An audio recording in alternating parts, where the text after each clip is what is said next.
เดี๋ยวจะถามน้องเบิ่งเด้อผมเสียตังค์แล้วนี่เจ้าต้องยอมเสียแล้วน้องสิเฮ็ดแล้วนี่น้องเอาวิธีเด้อนี่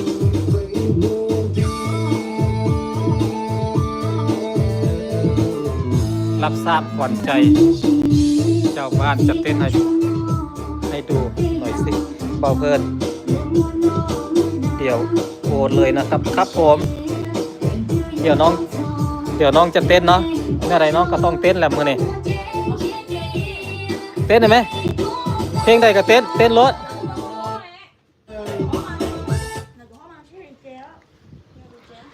ป้าไปเต้นเป็นมูนาล่าเด้อ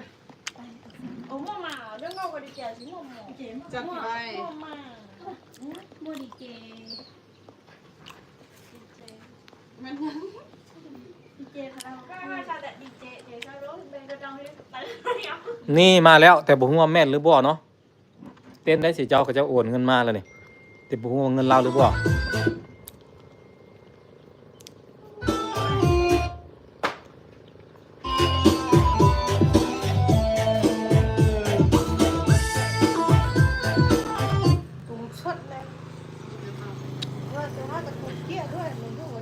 อ่ะพี่แบงค์เนาะอันนี้เป็นของพี่แบงค์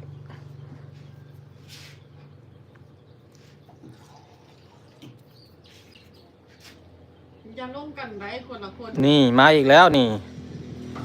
500มีทักค่อยหาเด้อค่อยอายุ24อยากจีบสาวเมืองลาวซั้นมีคนมักมีคนจากล้มมันผู้บ่าวอเมริกาบ่อยู่แถวนี้ โอ้พร้อมกันเลยอายุ24ปีอายุ24ปีตอบมือ2เลยบอกเพื่อนโอนไปแล้ว500ครับผมบอกเพื่อนเห็นแล้วให้คนใดเนาะให้น้องคนใดเด้ให้แบบใดให้น้องหรือว่าให้แบบซื้ออยู่ซื้อกินเลยเฮ็ดแบบใดบอกเพื่อน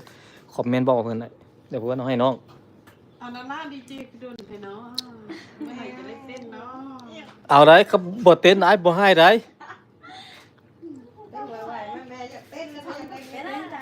เต้นนำกันไหม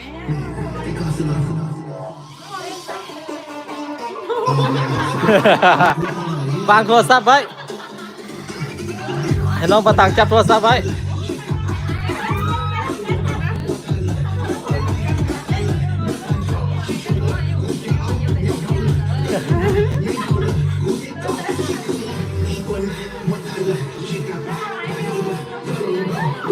โอเค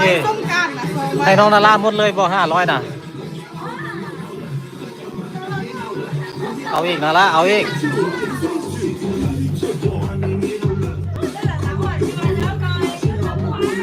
เอาไว้ไปโรงเรียนละกันครับโอเคครับผมขอบคุณมากๆเลยขอบคุณแทงน้องหลายๆเด้อไปเต้นเป็นหมู่เล่าเถอะเล่าสิ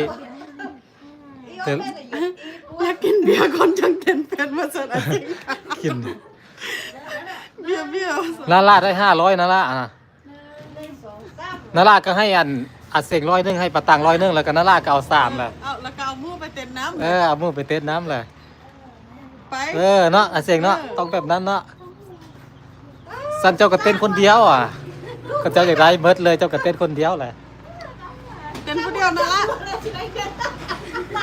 เต้นได้เงินเต้นแบบเต้นอยู่โรงเรียนก็ยังเต้น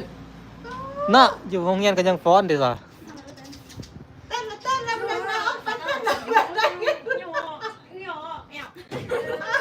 เต้นแล้วเอาให้กำลังใจน้องๆหน่อย